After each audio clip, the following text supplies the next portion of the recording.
दोस्तों, महाभारत युद्ध समाप्त होने के बाद यादवों का प्रभाव काफी बढ़ता जा रहा था। समय बीतने के साथ साथ गांधारी के श्राप का असर भी दिखना शुरू हो गया था। यदुवंशी आपस में ही संघर्ष करने लगे थे।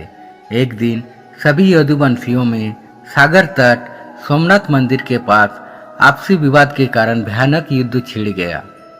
कुछ ही समय में सभी यदुवंशी काल के काल में समा गए। इस स्थिति को देखकर बलराम जी बेहद दुखी हुई और वही सागर तट पर बैठकर अपना देह त्याग कर दिया और क्षीर सागर में चले गए।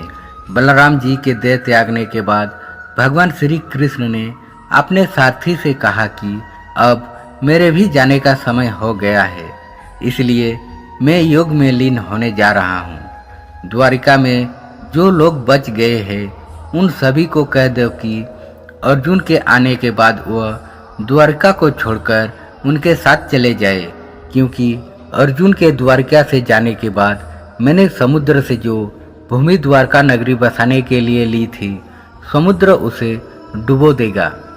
इसके बाद भगवान श्री कृष्ण योग में लीन हो गए और जरा नामक शिकारी ने भगवान श्री कृष्ण के पैर को मृग की आंख समझकर दूर से बाण चला दिया। इस बाण के लगते ही भगवान श्री कृष्ण अपना देह त्याग कर बैकुंठ चले गए। जब अर्जुन द्वारिका पधारे और सब हाल जाना तो यदुवंशियों के शव को पहचान कर उनका अंतिम संस्कार किया। अर्जुन ने श्री कृष्ण की पत्नी को उनके मृत्यु के विषय में कुछ भी नहीं बताया था। वह भगवान श्री कृष्ण की पत्नियों सहित उनके संतान और द्वारिका में जीवित मनुष्य को लेकर अकेले इंद्रप्रस्थ के लिए निकल पड़े। उनके साथ द्वारिका की अपार धन संपदा भी थी। मार्ग से गुजरते हुए फिर जो कुछ भी हुआ इसकी उम्मीद न तो भगवान श्री कृष्ण को थी और न ही उनकी पत्नियों को थी और न ही अन्य लोगों को। उनके साथ क्या हुआ ये जानने से पहले अगर अभी तक आपने हमारे चैनल को सब्सक्राइब नहीं किया है तो चैनल को सब्सक्राइब करके बेल आइकन को दबाना ना भूलें।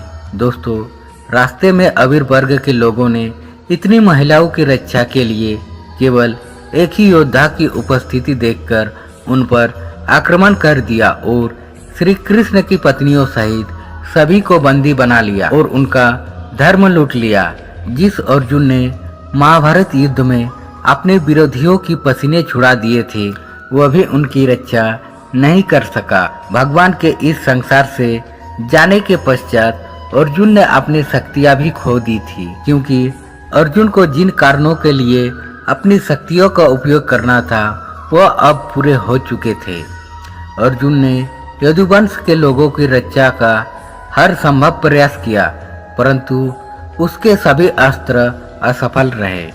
केवल कृष्ण की 8 पत्नियां, बलराम जी की पत्नी और कुछ सेवक ही अभिरोह के आक्रमण से बच पाए थे। ये सभी अर्जुन के साथ इंद्रप्रस्थ पहुंचे। अर्जुन ने सभी को उचित स्थान देकर अपना कर्तव्य पूरा किया और अंत में भगवान श्री कृष्ण के पुत्र वज्र को मथुरा का राजा बनाया गया। इसके पश्चात अर्जुन ने सभी को भगवान श्री कृष्ण के मृत्यु के विषय में भी बता दिया, जिसके बाद रुक्मणी जो देवी लक्ष्मी की अवतार थी वह अपने ऊर्जा से अपना देह त्याग कर बैकुंठ चले गए। साथ ही जम्बती भी सती हो गई और सत्यभामा समेत अन्य पत्नियां वन में तपस्या के लिए चले गए। ये सभी केवल फल और पत्तों के आहार पर जीवित रहकर भगवान श्री हरि के आराधना करती रही और समय आने पर भगवान श्री हरि में ही विलीन हो गए। तो दोस्तों, आज के वीडियो में बस इतना ही।